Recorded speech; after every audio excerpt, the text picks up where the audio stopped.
Buenos días chicos, hoy vamos a iniciar con uno de los últimos temas del cuatrimestre. Este va a ser el primer tema del cuarto parcial.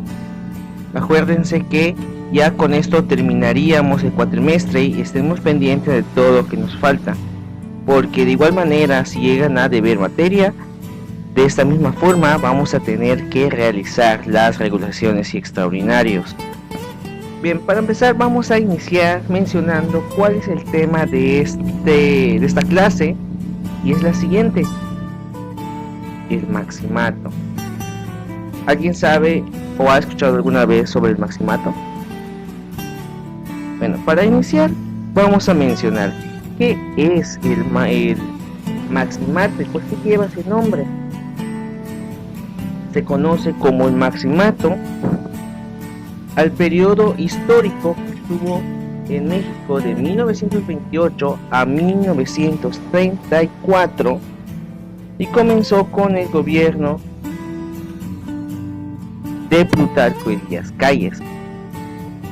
Sin embargo, queremos mencionar una cosa: Plutarco Elías Calles fue un presidente que tuvo el poder del gobierno en 1877 a 1945. Pero dentro de esos tiempos necesitamos explicar que él no fue presidente todo este tiempo. De hecho, su influencia principal estuvo dentro de la intuición y el desarrollo que tuvo frente a lo que es los gobiernos de otros presidentes. Plutarco Elías Calles fue una figura central en la historia política mexicana post-revolucionaria, o sea, después del gobierno de Venustiano Carranza. Hay que recordar que la revolución terminó tras la constitución de 1917 y Plutarco Elías Calles toma el poder hasta 1924. Ok, entonces hay que mencionar algunos detalles que tuvo.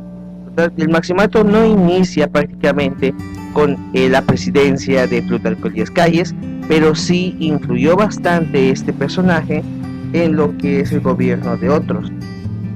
Por ejemplo, durante su gobierno de Plutarco Elías Calles se desarrollaron diferentes puntos que fueron muy importantes dentro de del parámetro de gobierno.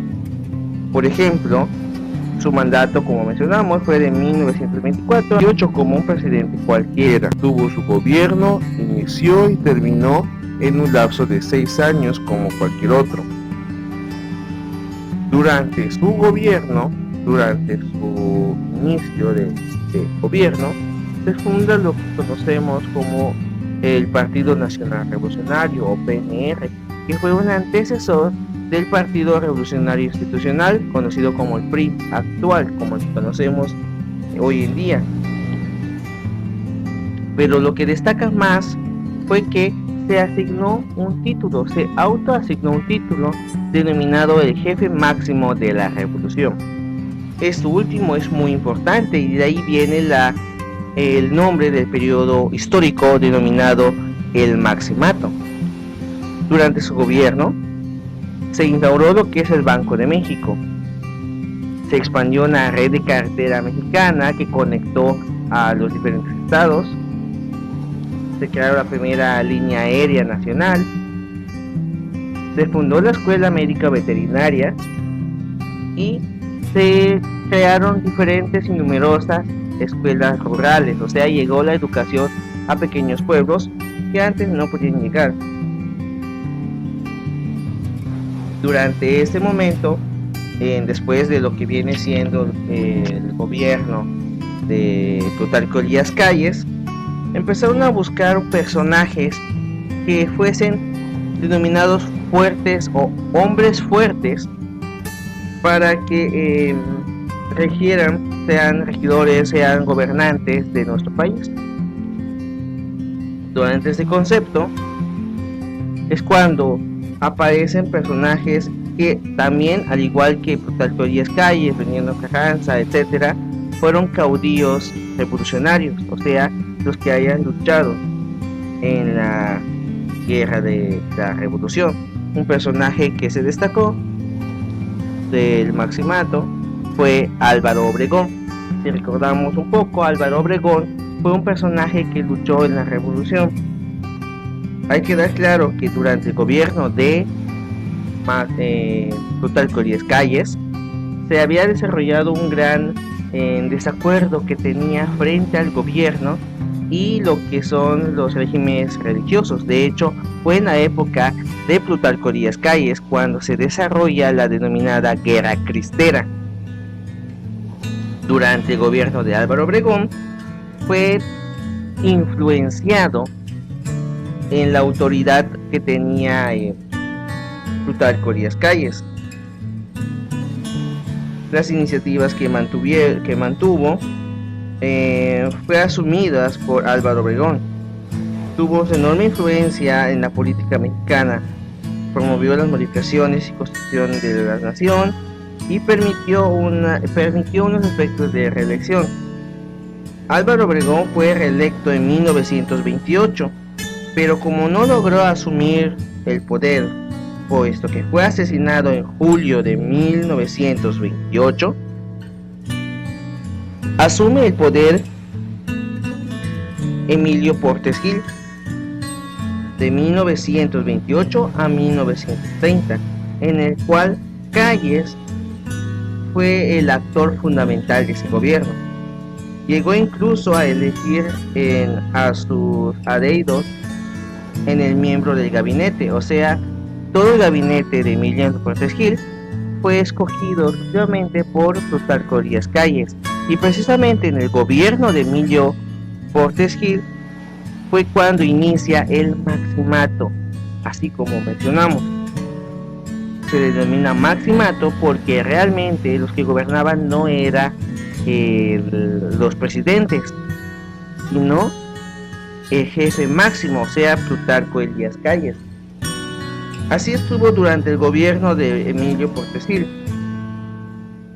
durante el cual gobernó también cuando se hizo electo Pascual Ortiz Rubio, que poco después renunció a su cargo, esto de 1930 a 1932, y toma el poder ahora Abelardo Rodríguez, de 1932 a 1934, que fue presidente interino, siendo ambos en el gobierno tanto de Ortiz Rubio como de Plutarco Elías Calles. Y él aceptó la denominación y el poder que regía el jefe máximo. Él decidió ser sometido en el gobierno de Plutarco Elías Calles, ya que todo lo que regía era dirigente o dirigido hacia Plutarco Elías Calles. Se denomina el maximato porque el gobernante principal, tras bambalinas, para decirlo de esta manera, fuera de lo que es la presidencia, fue Plutarco Elías Calles.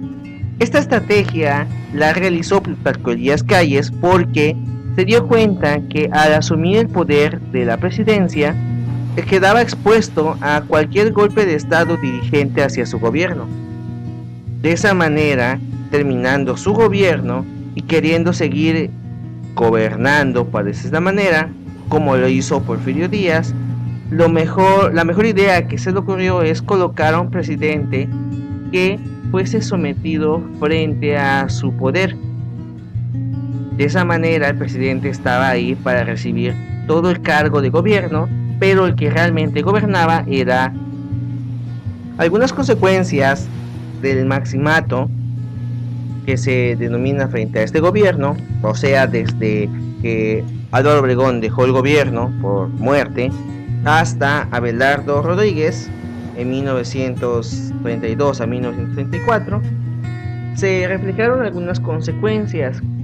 Aclaramos, cuando llamamos consecuencias no necesariamente tienen que ser negativas, algunas consecuencias también son positivas, sin embargo, no defienden el todo de ser positivas o negativas, siempre el punto lo requiere el espectador. Por ejemplo, uno de ellos fue que enfrentó abiertamente los privilegios de la Iglesia Católica. Esto desató una guerra cristera, puesto que Calles y su gobierno de jefe máximo estuvo en contra de todo lo que es el sistema religioso, incluso cerrando iglesias y persiguiendo clérigos. Incluso los gobiernos tenían que estar de acuerdo en ese sistema, porque si no, incluso ellos podrían perder su autoridad y poder. Esta idea se dirigió frente al pensamiento de que un país sin expectación y sin sujeto a algún aspecto religioso podría ser más consciente e idealista, mucho más razonable y mucho más lógico. Sin embargo, hay que aclarar también que esto fue contraproducente para el sistema público, ya que en vez de aceptarlo, se desarrolló todo lo que es un enfrentamiento entre estos dos sectores. Procedió el reparto de tierras. Este reparto de tierras que se mantuvo fue aspecto idealización desde el momento de la revolución, ya que muchos caudillos revolucionarios como Emiliano Zapata, incluso Francisco Villa, también mencionando Venustiano Carranza, tuvieron una forma de pensar frente a ellos, a lo que es el reparto del gobierno, a lo que son las tierras para el pueblo, cosa que habían prometido desde antes. Fue en este momento que se procedió al reparto de tierras, claro que tomando mucho en desarrollo a que las tierras no se repartieron de forma equitativa ni le tocó a la mayoría de las personas. La reforma agraria, esta reforma estuvo sujeta en muchos aspectos de artículos de la Constitución de 1917, y eso lo vamos a ver un poco más adelante cuando veamos la presidencialización.